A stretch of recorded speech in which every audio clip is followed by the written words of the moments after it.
Britishers जिन्होंने भारत से कुल 45 ट्रिलियन डॉलर चुराए थे, वो भी यह तो एक छोटा सा एस्टिमेट है, एक्चुअल नंबर तो और भी बहुत ज़्यादा हो सकता है। तो यह सवाल तो ज़रूर आता है कि आखिर इन लोगों ने भारत पर कब्जा किया कैसे।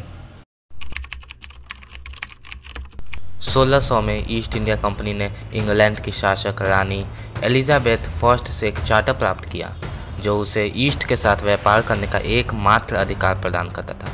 इसका मतलब था कि इंग्लैंड में कोई अन्य व्यापारी ईस्ट इंडिया कंपनी के साथ कंपटीशन कर ही नहीं सकता है। और इसके परिणाम स्वरूप 1651 में हुगली नदी के किनारे पहली अंग्रेजी फैक्ट्री स्थापित की गई थी।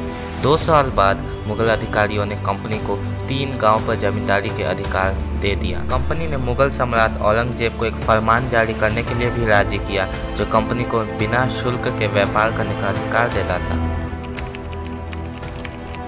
18वीं सदी की शुरुआत में कंपनी और बंगाल के नवाब के बीच संघर्ष तेज हो गया।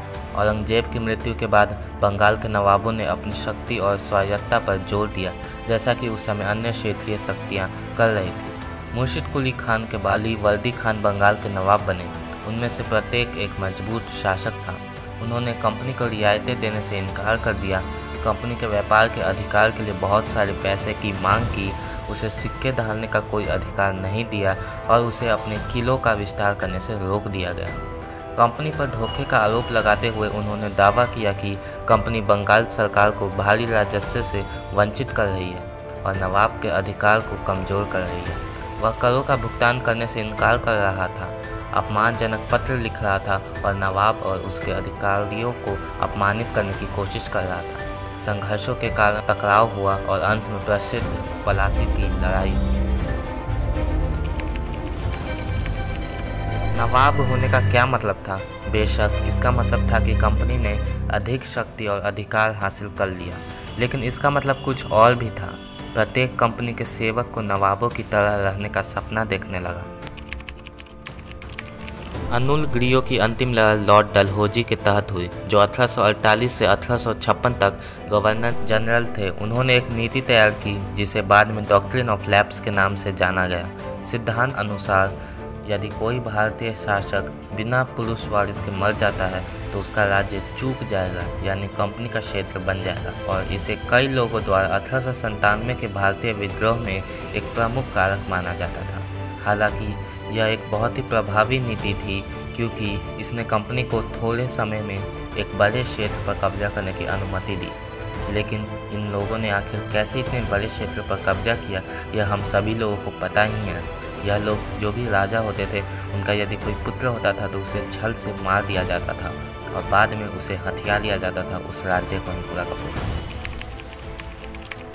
लॉर्ड डलहौजी का मानना था कि ईस्ट इंडिया कंपनी का कर्तव्य है कि वह उन रियासतों में हस्तक्षेप करे जहां उन्हें भ्रष्टाचार का आभास होता था। इस नीति के तहत डलहौजी ने 1856 में अवध की रियासत पर कब्जा कर लिया। उन्होंने तर्क दिया कि अवध के नवाब वाजिद अली शाह भ्रष्ट थे और उनके शासन में लोगों को परेशानी हो रही थी।